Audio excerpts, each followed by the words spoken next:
So, welcome to episode 3 of Beyond Pages of Care. Uh, this topic of this episode is about self-reflection as a tool for ethical practice. And so, to kind of base our discussion, I found a poem. So I will begin to read it out loud to the group. Okay, so in the garden of my soul, a seed was sown, a tiny spark of light, a journey to be known. Through the labyrinth of self, I began to roam in the truths that I had yet to be shown. Each corner was explored, shadows I did face, a symphony of whispers filling sacred space, unveiling layers hidden, emotions interlaced, a metamorphosis unfolding at a gentle pace. Fears once fierce now stood meek and small, courage whispered, embrace and stand tall. In the mirror of self, I saw my all, a kaleidoscope of scars, yet I stood enthralled. Lessons attached like constellations in the night, guiding my passage, steering toward the light. As I shed my old skin, breaking from the tight, I embrace my imperfections, a beautiful sight. In the stillness of self, a wisdom I found, silent echoes, a growth, a sweet, profound sound. A journey within where the heart is unbound, a perpetual transformation, forever unerringly profound. So let this be a song, a testament, a tale of a soul's expedition through a life's intricate trail. Embrace the voyage, for it will prevail. In the tapestry of your being, let your story sail. So that was the poem I found. And so just reading that and kind of reflecting on your own experience, I kind of want you to consider this one question first of like, how does self-reflection help in maintaining ethical boundaries in CYC practice or just in general?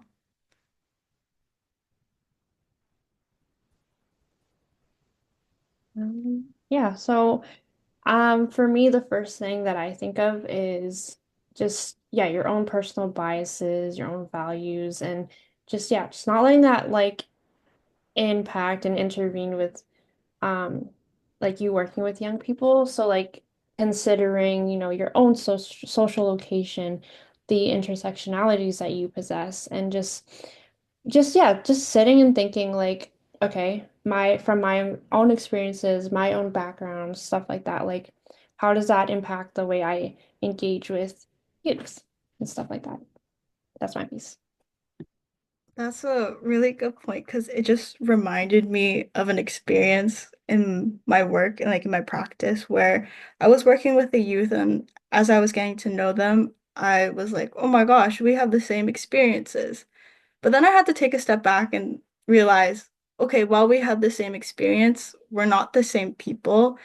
And like, I wanted to be able to support them, but I had to be aware of my own personal bias and triggers and just make sure it didn't impact the work I was doing with the youth.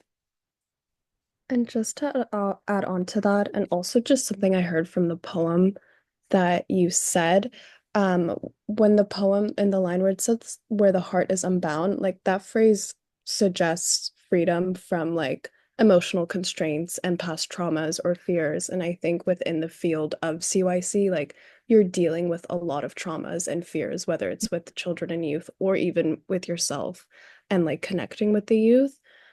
So I think that poem like highlighted that kind of aspect, and that's kind of how I interpreted it. That was a good I like that, yeah. Anybody else? And I guess just one more thing, like also when you like in the poem it said a journey within, like you were kind of saying the whole self-reflection part, um, which I think could be also like spiritual or psychological within the field, and it can help Mhm. kind of navigate searching like a deeper meaning within your relationships that you form with other CYC practitioners or with children.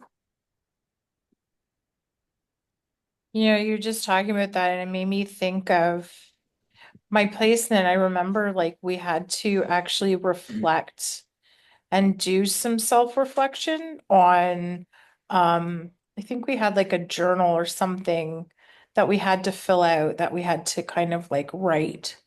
Um, and I found that like I actually totally forgot about it until now, but it was just I really kind of liked doing that in one sense. Like, yes, it was a task for school for as an assignment, but I really enjoyed kind of just writing out, anything that was significant, anything that was that affected me that day or that I could do better in my day or how I could approach something differently. Those reflections really kind of helped me kind of stay grounded and um, also look at it from a different perspective because like I feel like every CYC that I've met with, they all have their stuff. Do you know what I mean? Like they all have um their history, their emotional history or whatnot. And with that, oh, my brain is gonna like start just deciding to, nope, says no, that's not the idea. Somebody want to like just grab onto what I was saying. Maybe they can, Like, are you trying to like say like that like everyone like CYC practitioners, I guess specifically, like everyone has stuff going on behind closed doors, so yes. like it's important to be, I mean, the way I thought that you were going is that like it's important to be sensitive when you're in like the workplace because you don't know what people have going on behind closed doors. Yeah, yeah. And it's also like so that self-reflection is very beneficial because it allows you to kind of separate yourself. At least that's what I found. Like I was able to separate myself from the work. And I find that actually does help me today when I'm in, at one of my one of my jobs, one of my locations.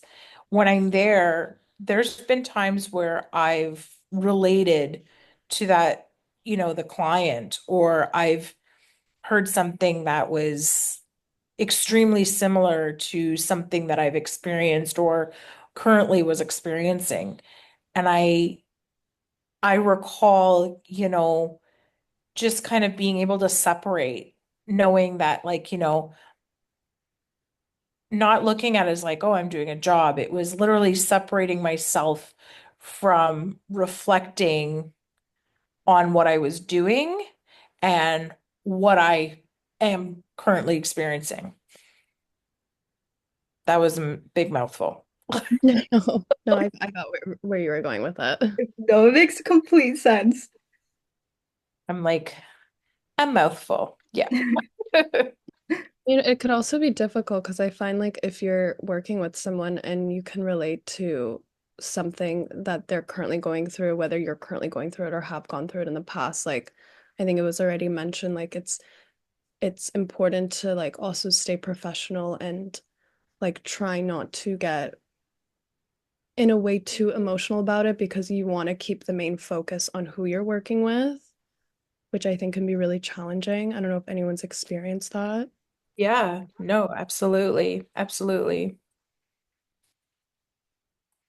Yeah, and so like I find that the self-reflection, I think this was something that early on in my first couple of years studying, um, there was a lot of like, that self-care, right? And some Mhm. people actually journaled or just had like their way of kind of decompressing. Like for me, it's like when I'm going home or when I get home, like I need that time to just sit, relax, have a coffee, and just not think of anything else other than Yeah.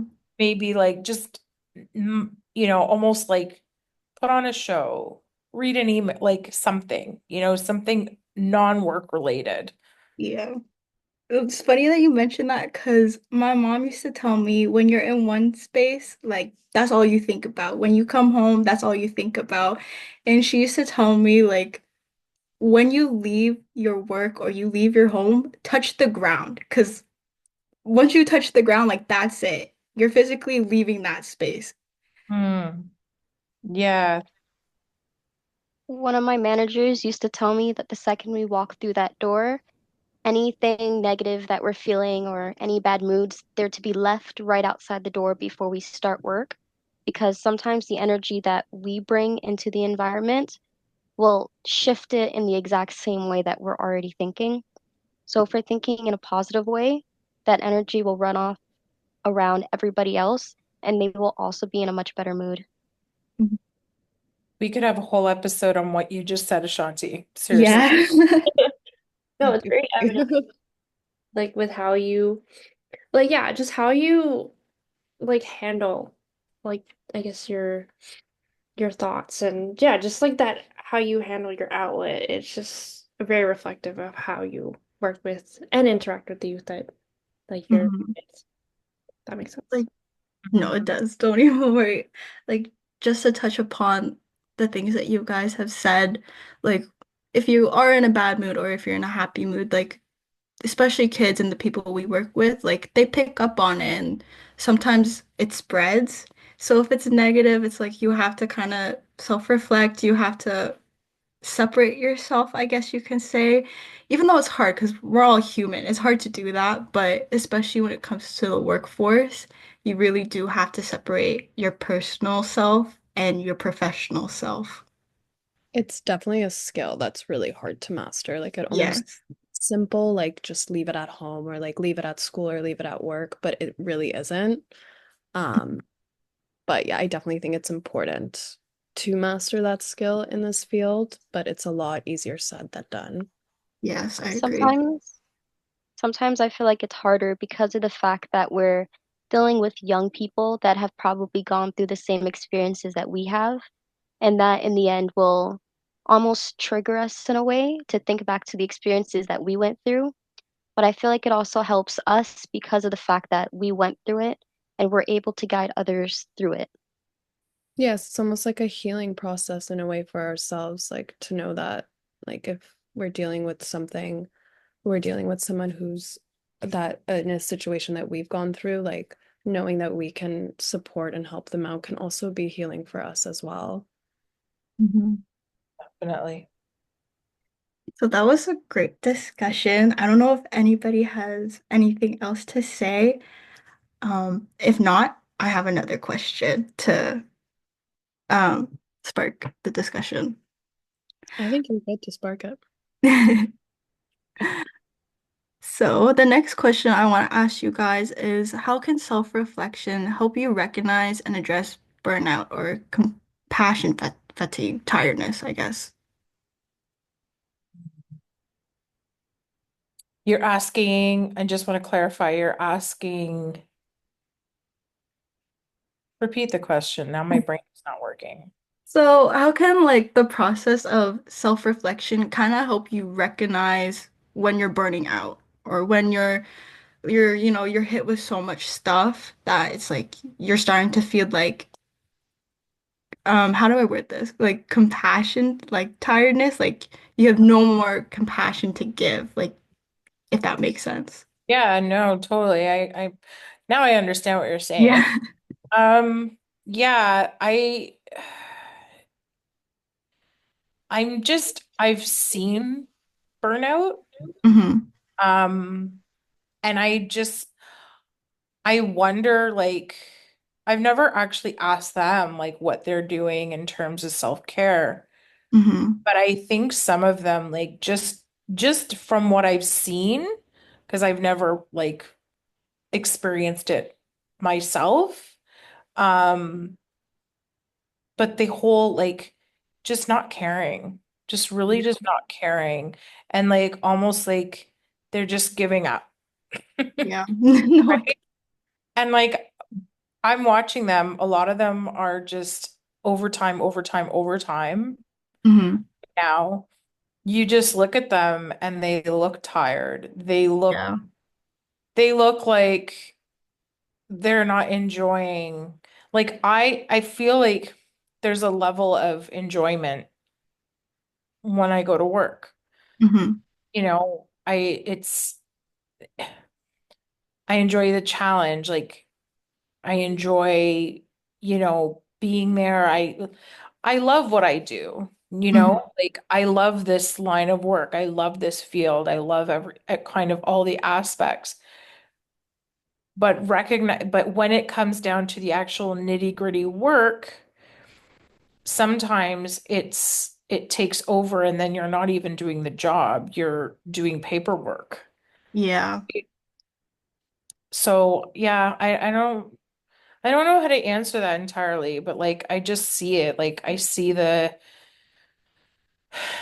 like snail-like actions, right? Yeah. Like just not caring anymore.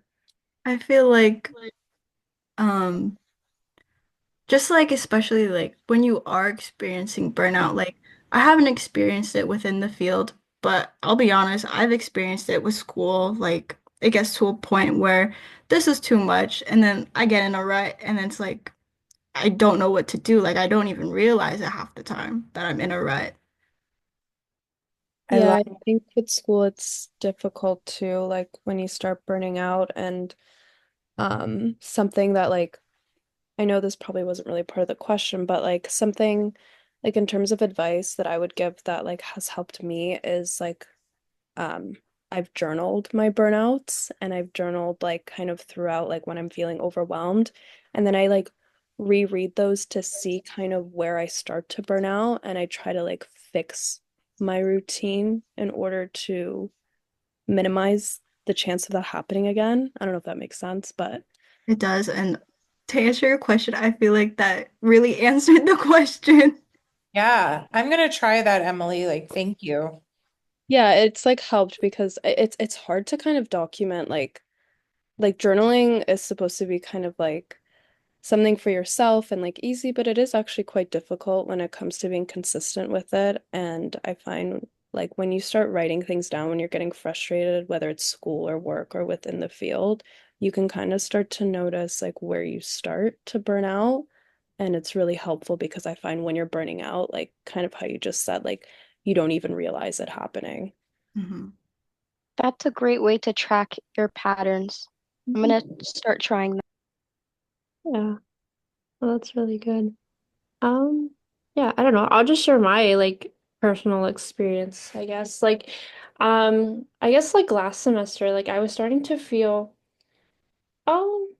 burnt out a bit, but not too extreme. But I felt drained. Even like stepping into placement, I was just like, oh, like I don't want to be here.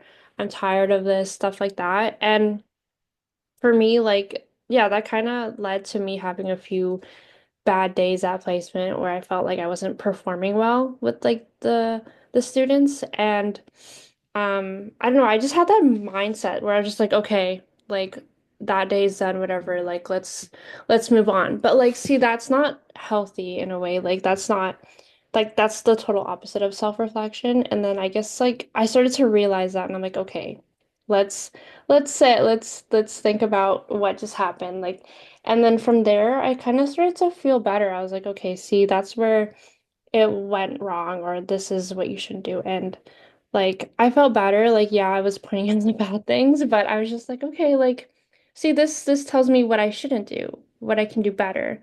And also, yeah, I guess I'm like the type of person to just like say, oh, it is what it is, or just like sweep things under the rug. But like, see that kind of mindset, it like just reflects onto the youth, and like, see, as a practitioner, like you are kind of encouraging like the young people to just be in touch with their feelings, open up, like create relationships, and like having that mindset as a practitioner, like that really reflects, and it's very contradicting in your practice. And that's something that I definitely need to work on. It's still a work in progress. And yeah.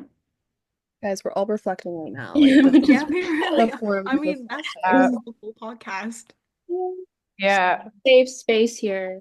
I think it's important to also talk to like other people that are going through the similar situations because then you get maybe new insights or like advice that you can apply. So in a way, we're all reflecting right now. Yeah, which is really good. I love it. yeah, yeah. I It's think also, that, oh no, you go, sorry, Shanti. I think that burnout, it's a sign for self-care that you need to take a break. And your body is telling you that if you continue in this path, it's going to make you even more miserable because of the fact that you're not taking care of yourself. Yeah. Perfectly said. Because then Yeah. how can you like take on something worth importance if you aren't taking care of yourself?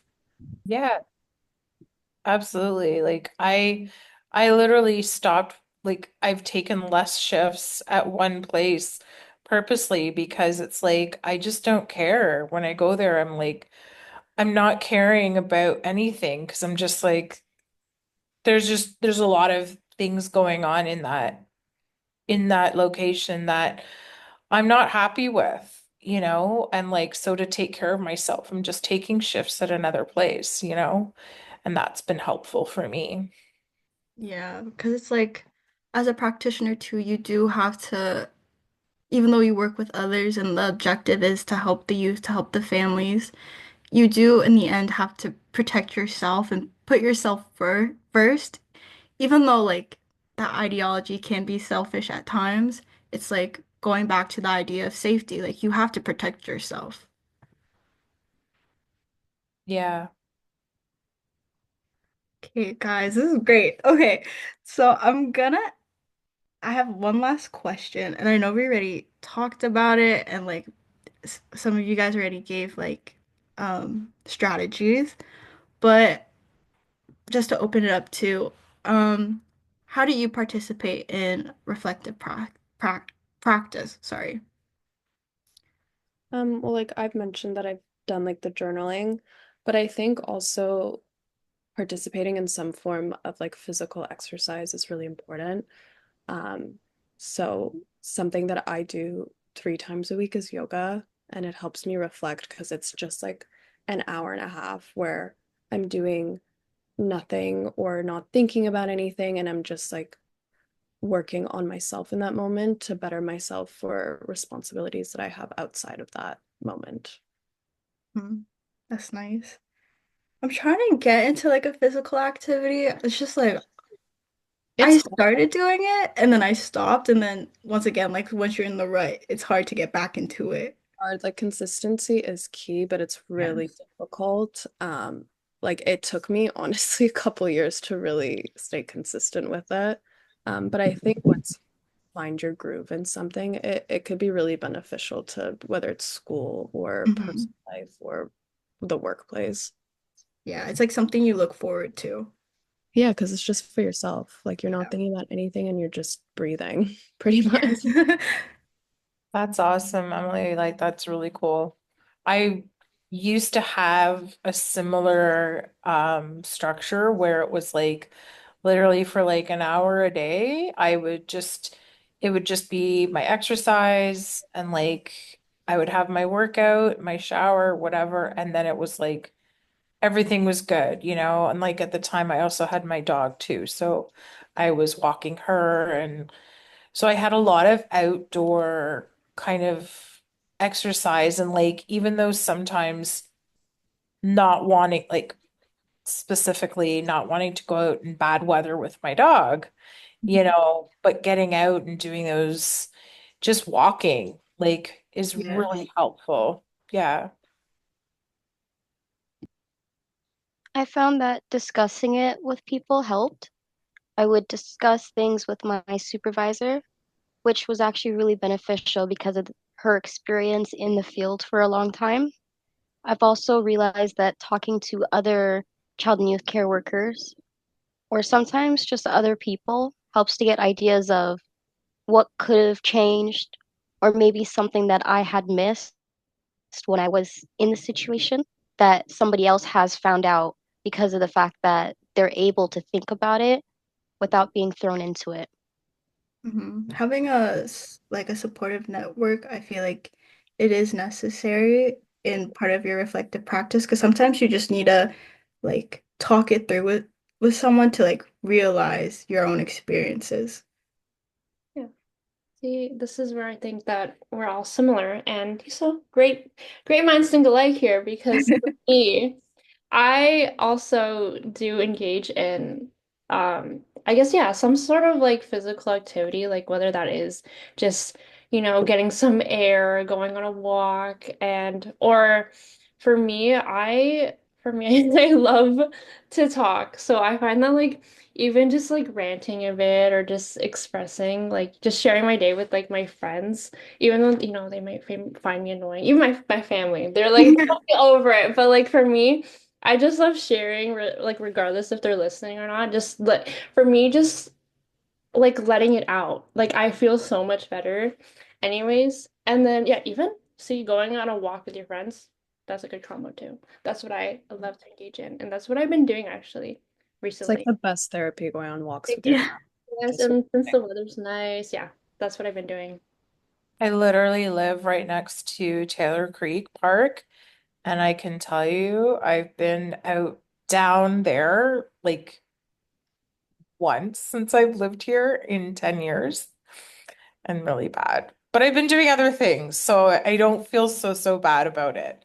Well, yeah, that's the thing too, right? There's like different forms of reflective practice or self-care. Um, I'll share mine too. Like, aside from going, sometimes I need to breathe air. I need fresh air. Like sometimes I'll be like stuck in my like house and I'll be like, okay, this is time for me to get some air. But another way I like to do it is I'm a big music person, so sometimes I just sit like in my house and I'm like, okay, let's make a new playlist for the day. And then yeah, it's like a little archive. I love that idea actually. I think I should try that and I will definitely let you know how that goes because I love that idea and yeah. Yeah. It's really nice. Or like even like if there's a moment you kind of want to capture, like Mm. I had like I really made one a couple days ago and I was like, "Oh, it's spring. Let me make a spring playlist." And it's just like the sound itself, like it's therapeutic to me. I'm like, "Okay, this is getting me ready for spring. Next is going to be a summer playlist." Mhm. And see, it's from there that brings like good, like positive associations and just good vibes overall. I love that. Yes, exactly. Um, does anybody have anything else to add? No, nothing from me. think we covered most of it. Yeah. This was very informative, and I loved all the discussions and topics we talked about. I think the discussion we had in of itself was self-reflective. Yes. Um, but with that, I think we'll wrap it up. Like, it was great. Thank you guys for all your advice and your stories and experiences. But yeah, thank you. No, Thank you. thank you. All of Thank us you. together.